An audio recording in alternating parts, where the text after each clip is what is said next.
Three, two. Hey, what's up, Sandy? Hey, Michael. We're doing video this time, so everybody can see us.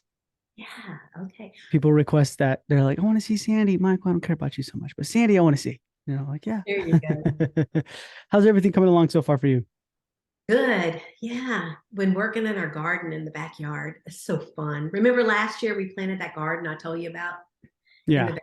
So yeah, we've been working on that. We planted strawberries and bell peppers and lettuce. That's my favorite, butter crunch lettuce and tomatoes and lots of herbs. They had a big herb sale at LSU last weekend. We went. Yeah. And we even got Dana going on one of these things. So she's got Yeah. these gardens and yeah. I remember you said you bought ladybugs. We did. We bought ladybugs, and my husband.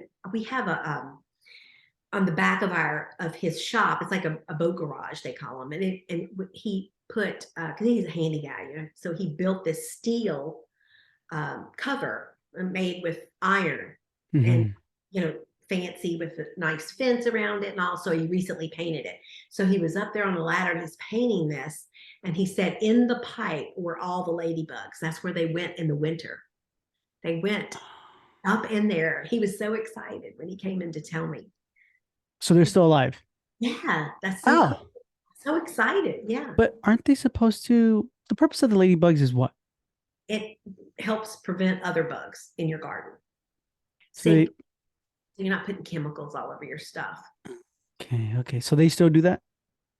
I guess. I think it's cool. I'm gonna buy some more. You get them on Amazon. Just Really? you can't have too many ladybugs. That's true. They're nice. They're not like, you know what I mean? They don't hurt. Well, I mean, I don't think they hurt you or anything like that, but they're nice. That's nice, Sandy. Awesome. So, in this episode, we're going to be talking about should you do group interviews or one-on-one interviews? Can I tell you real quick? I've always heard like one-on-one is best, but then I hear like for efficiency, you want to do group interviews, it's better. Me personally, I would be kind of intimidated if I was in a group interview. I'd be like, oh God, everybody else, Well, we're all maybe competing not. for it. Maybe not. Maybe not. Maybe not. Let me tell you about it. Okay, talk to me. Yeah, it might not. So here's what for me, because I was an office manager and I was like, if you put an ad out and then you get like 4 or 5 applicants, it takes up a lot of your time. That's 2 or 3 hours in a week that you're interviewing people. And I thought there's got to be a better way. And so I first started this like in the probably the mid to late 90s. Okay. Mhm. And nobody was talking about group interviews. I just figured it was the most efficient thing to do. Mhm. So what I learned was first off, just from hiring a lot of people, I managed an office with 19 team members. And this was as I was also getting into consulting. And so I had a lot of experience with people and training people. And so it became easier to detect who would be good and who wouldn't be good. And I figured out there's certain things that you can know right off with somebody to tell if they're going to be a good fit for your practice and if they're going to be able to learn. So I found out that smart people are your better hires. So, duh, right? It Mhm. just got Yeah, to make yeah. sense. You hire somebody that you can train, they're trainable. And oftentimes people will say, oh, well, you should hire for attitude. But in all of my years of hiring and training, I've never been able to measure attitude in a interview. Mhm. Okay? Because people come and they show you what they want you to see. It's actually should be called an outer view because you're Yeah. going to see them at their best, okay, in Mhm. this interview. So, yeah, so what do I want? I want somebody with a good personality. I want energy. I want them to be happy, right? And I want them to be smart. Those are important things. And I want them to be able to to have good grammar. Those are things that are important. So Mhm. what we did is we came up with this group interview. And our very first one, I remember it just like it was yesterday. So we were so excited. You have to think you've got to have these group interviews after hours. Like you could have them if your office closes at 5 o'clock, you could start a group interview at 5 o'clock. And that way, people that are working at another practice could come, right? That's an Mhm. advantage.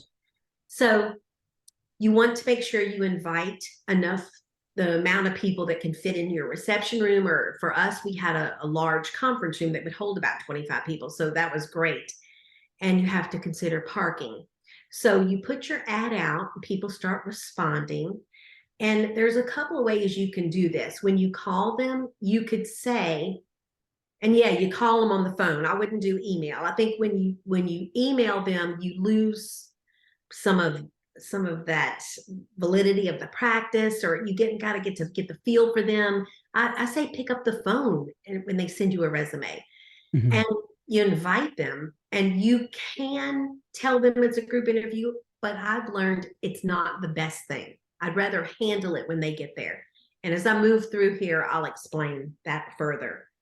So, and you're not withholding information, you're inviting them, right? We can see you Wednesday at 5 o'clock.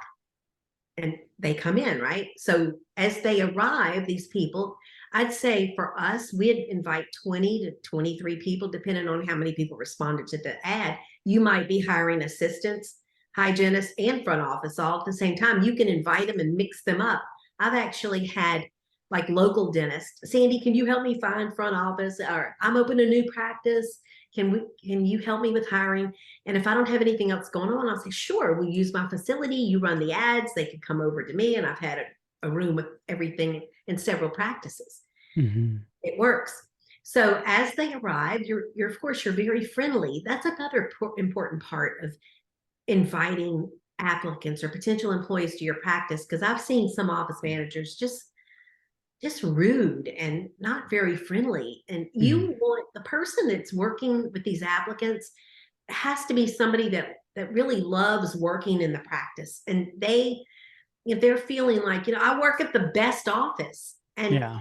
if you do a good job at that, those people that are attending this group interview, they're going to all want to work there. It happened to me. People were like, oh, I want to work here. They were so excited. So because you're going to brag on the practice, they're arriving, and you smile and you greet them. Come on in, have a seat. Here's an application. And we're going to be talking to several of you today. So you're not lying. You're being very friendly. You have planted someone, a mole, we'll call them, in the room that they already work for you, or they're a friend of you, or they're your sister, or the doctor's wife, or whatever. Mhm. And it's going to appear that they're also filling out an application. So as they Mhm. arrive, you give them the application. You're going to make note who came early, who came on time. Usually, if you have enough applicants, if they come late, no, Yeah. it's like it depends. You decide how you want to handle that. Mhm. So you leave the room because you want to see how they interact. And that mole that you planted in there, they're going to be observing. Like you can detect troublemakers, like people are like, this is just weird. You don't want to hire that person, right? Now, I know I hired the best consultant that we have ever had, okay, that works with us from a group interview. I mean, it was awesome. And Mhm. she was like, people were being critical, and she's like, oh, I kind of like this. This is fun. That's the kind of spirit you're looking for, right? Positive. So after they fill out the application, someone you have appointed, it could be you that's listening to this. For me, this is my favorite part. I'd go in and I'd be in front of these people, whether it was 5, 10, 15, or 20 people. They're not all going to show up. I just want to tell you that. If you invite 20, you're going to get 15. If you invite 15, you're going to get 9 or 10. And so what happens now, you're going to talk about the office. So you're going to get up there and you want to think about specifics that you want to use. So I want to welcome everybody to this group interview. I'm so glad you came. I want to tell you a little bit about the practice that we're hiring for. So you want to use specifics, like the doctor's name is Dr. Cecil Brown. He graduated from LSU Dental School in 1999. He has only been in this office for about 5 years. He enjoys dentistry and he specializes in da da da da da. He loves to do implants. He's taking a lot of CE. You want to give these specifics. We have 3 hygienists here. We have 3 front office team members. We're thinking about hiring an associate. So you're talking about the practice. Now you're going to say, this is the fun part. Now you're going to say, I would like for you to turn your application over, and that is a physical application that you gave them. Mhm. and write down everything you can remember about what I just said. Now, how many of you managers, doctors that are listening right now are going, oh God, yeah, sometimes I tell people something and they can't remember it or they screw it all up. This is what you're testing for, guys. You're testing, can people retain and duplicate? Oh, that's a wonderful trait. If you have your employees with that, it just makes life so nice. So, and I did mention physical application because you want to ask specific things, and a resume isn't going to tell you. Some people actually hire someone to create a resume. So you need to know certain things and be specific. And so that written application is going to give you that. And also, if you're going to end up doing like background checks for people dealing with your money, that's included in the application. And my favorite part of the application is that you ask what their expected salary would be on the application. I love that. You can't imagine the benefit to that until you use it as much as I have. So you're asking how much would you like to make starting, and in 1 year and 2 years. It's a really good thing to ask. So now you're giving them time to write it, and you leave the room again, and that's when you get some people like, and then your best people are like, they're just doing what they're supposed to do. Yeah. So now you walk in and you collect all of the applications and go into another room, and hopefully you have one person to help you, and you lay them out and you just kind of you can tell a lot. You look over the application, you're looking at their history, oh God, this one gets a new job every 6 months, and look, she couldn't remember anything about what we talked about. Well, you're not going to spend time with her. So you're going to go through these, and if you have 10 people show up, you're going to get about 3 people that are really good. Now, here's the biggest advantage of this group interview. You are going to have every person that's available to work in your office in front of you at the same time. Oh my goodness, to stand there and see them all right there. You can just go, yeah, I think I know which ones I would pick. Yeah. It's crazy. It's crazy. They're all there, and you can see them, and that's who's available right now. I love that. So now you're going to say, okay, this one, yeah, she actually knows how to write and spell, and she followed the instructions, and look at her work history. So you're going to put them to the side. Now you've got a stack of people that you don't want to spend any more time with.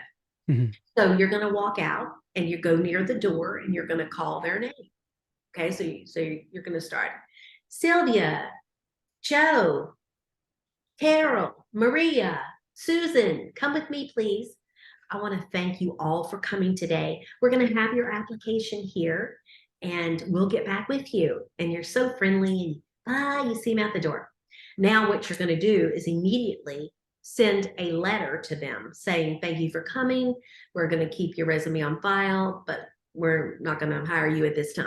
And you put a business card in there, because who knows, if you did a good job with that group interview and pumped up that office, they're going to end up a patient. So now you mail that to them, and they're not going to be calling and saying, are you going to hire me? I came in for an interview. Nobody likes getting those calls. And you know what? I think it's terrible that they have to make the call. You should communicate that you're not going to hire them. So now you've got these 3 people that are awesome. So what you should do then is, what we do is we give them a test. I use the Wonderlic test. So with this Wonderlic test, takes about 11 minutes, and you take it, and now you're going to see if they can figure your percentages for insurance. You're going to learn so much about them. So for administrative teams, we like to hire somebody that can score at least a 21 or higher on that Wonderlic test. And if you're wondering like what that is, every quarterback in the NFL takes the Wonderlic test, by the way. And you can even Google the quarterback's name and ACT Wonder. I'm thinking ACT because my granddaughter just took that. So, but you can actually Google that Wonderlic test, the NFL. What's his name? Drew Brees score, or anybody. Yeah. I like Drew Brees too, so it's good. The Mannings. I think that Peyton Manning, I think, was one of the highest scoring. Really? Yeah, really smart. So anyway, for the front office and the dental office, I think any if you can get anybody like a 21 or more, they're going to do a really good job. They're going to be able to be trained. And Michael, that's part of the struggle in practices is that there's a lack of training, and then some people just can't grasp it. And in dentistry, that's a problem. So you need more than just a warm body sitting in the chair. You need somebody Hmm. who can actually perform the work, right? And do a good Hmm. job. I Yeah. agree. I agree. When it comes to because I took some notes here, um, on the people who you say, bye, thank you so much for coming in. It's been a pleasure. In your experience, have you gotten all of them where they're like, well, what did we do wrong? As they're leaving, like, Oh I'm no, sorry. nobody's ever said that. Nobody's ever said that. Because anybody that's been on interviews, enough interviews, I mean, you often don't find out that day, right? Mhm. So we've always mailed those letters be right away, if not that day, first thing the next morning, so they know within 2 days. And so, yeah, that they did get picked. And Yeah. once you finally, you're at that point where okay, you give that Wonderlic test, you see who's the smartest. Now you're going to take time and interview those three people that are left, and then you're going to see who you connect with. And in my experience, within an hour and a half, you've hired somebody. Okay, it's the best thing. I love to give in these things. It's like I get so excited on days that I get to give a group interview. Yeah. And I like it because it's really systematized. It's intentional. You know what I mean? The way you're it's so different than like I think I did an interview for like State Farm or I forgot where one time when I was long time ago. And it was just everybody was like, so tell us all about your background a little bit, right? And it was all, everybody was like kind of like fighting to speak first and well, I'm a perfectionist. Okay, and there was nothing really like this where Right. it's But here's the systematized. thing, Michael, that I think is the most important for people that are listening to this and going, oh, I don't think I would like this. This is one thing you have to remember. Not every person that comes to your office for an interview is going to be a candidate. And what this does is let you weed those people out quickly instead of marking time on your schedule to see them. So, I mean, it really does. It is a benefit for even the applicant. So now it's just so obvious who you would be interested in going further into an interview with. It's not that you're never going to interview them because you are after that Wonderlic test. Now you're going to have the one-on-one with them. When Mhm. you do a one-on-one, it's drawn out. And maybe that's why there's so many mistakes in hiring in dentistry because the doctor is very busy. They have a lot on their plate. And here comes somebody that could maybe answer the phone and, well, she looks all right. So let me get her hired. Yeah. So, um, do I ever have one-on-ones? Yes, depending on the hiring. Like, it could be a situation where you're trying to hire a hygienist. You don't need any other position filled, and maybe you're in a place where there's not many hygienists, there's not many candidates for that position, Mhm. and you're only going to have two applicants. So no, that's not, you wouldn't have a group interview for two applicants. You would go ahead and schedule appointments, two different appointments for those applicants. This is whenever you place an ad and you get several applications or resumes. Well, guess what? You get those resumes in, and my goodness, again, anybody that does this, if you've got 5, 6, or 7 interviews in a week, it's time consuming. Yeah. Yeah. That would be a lot. That would be a ton. And especially, I think this helps out a ton, the group interviews when it comes to this. Now, real quick, when you're doing these interviews and then you decide, okay, I found my three or I found a specific amount, you leave the other ones on you tell them no, right? Basically, you write a letter, you let them know no. The three that you find, what if it's like splitting hairs? What if it's like, oh, you know what? Now that I'm talking to this person, I never knew I wanted that until I'm talking to you, right? I like that. And then you're talking to the other person and you're like, I like everything I like about you. You know what I mean? How, where, Well, that we all run into that problem with interviews, even if you did them separately, that can happen. So you want to do. I'm always just going to be who you connect with. It's like, okay, so you're looking at their past work history. How are they going to fit in that position? And how smart are they? Their energy. Do you connect with them? That's the important part. Sometimes you just connect with people, and then some people are like, you can just feel those vibes that they're just not going to go with the practice and the other team members. And then it never hurts to after you have maybe come down to two people, have your team bring them to lunch separately and help you decide. So depending on the practice, how long the rest of your team's been with you, if they've been with you a long time, they could be very helpful with that decision. Yeah, I agree. And then the salary question, that plays a pretty big role, right? As well, when you're like, okay, you're asking for too much, but you're great. Or let's say maybe it's somebody, maybe you have a new practice and you're really watching your overhead. And here's somebody, they look good, they're smart, right? Their application, their past work history, and they're willing to start for this versus this other person. I really like her too, but she wants like 50% more per hour. So that helps you decide. And maybe you have an established practice and you're thinking maybe you need another assistant as an add-on because the practice is growing, and here's somebody with not so much experience and she's willing to start lower, and you're like, okay, that is somebody that maybe I would choose because she's energetic and has a great personality and she wants to learn and she's willing to start for less. So that's something yeah. to keep in mind. Now, I have a question. Has it ever happened, Sandy, where we do this? We make the system, protocols, and everything. It happens. We've picked the person we want. Oh my gosh, I can't wait for you to start. And then 2 or 3 days later, they either ghost you or they're not doing that great, or something in their life changes where you don't know what, but it just didn't work out. Yeah. Has that ever occurred? Oh my goodness, all of the above. I've What, experienced what? all of it. I've even seen where they go to lunch and never come back. Yeah. They showed up, then they get, so that's just part of it. That's why you've got to keep those applications. You never tell somebody that calls that you're not hiring. So you make sure that every team member knows that you're always looking for additional team members. So the person answering the phone knows that. If somebody calls and says, "Are you hiring?" Yes, come on in. You're always taking applications. Or they could say, instead of "Yes, we're hiring," "We're always taking resumes. Please send it to me. What's your name?" Go ahead, get the name and phone number right there. Pass it to the doctor. She said she's going to send a resume. You're always looking for good people. So in that scenario, they leave for lunch, they don't come back. You call them, you text me like, "What happened? Are they okay? I hope they're okay." Do we immediately call the second person in line who was in our Well, mind?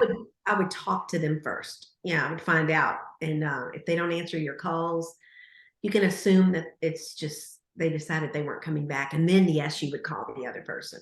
But I Now, would definitely reach out because maybe they got sick or something and left. yeah.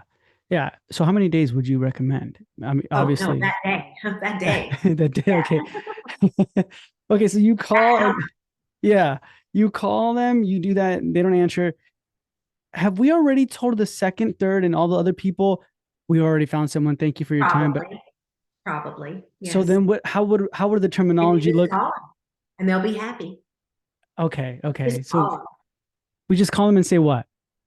They say, "I want to offer you the job." You don't have to say, "We hired somebody and they blew." You Yeah. know, Yeah. they came and worked half a day and I guess we were rude. I don't know. No. No. It makes That's you wonder another thing. though. It's It like, make yeah, it's like, that's why you need to tell your people. I mean, this is like when you think when that happens, Michael, I'm telling you, I can think back at the offices where that's happened. It's like people didn't prepare for the new employee. You've got to, like, there's protocol. Okay, we hired somebody. Now you're sending an email out to everybody and telling them, guess what? We've got a new person starting. So they're going to work as a dental assistant or a front desk or whatever the position. Their name is this. They're moving from here. They've been in dentistry for this. We're excited to have them. Please welcome them when you and then assign 2 people to bring that person to lunch, or one person or whatever, bring them to lunch for the first couple of days. So they're not just sitting in I've seen this, the break room, and 14 people just left and the new person's just sitting there, and Yeah.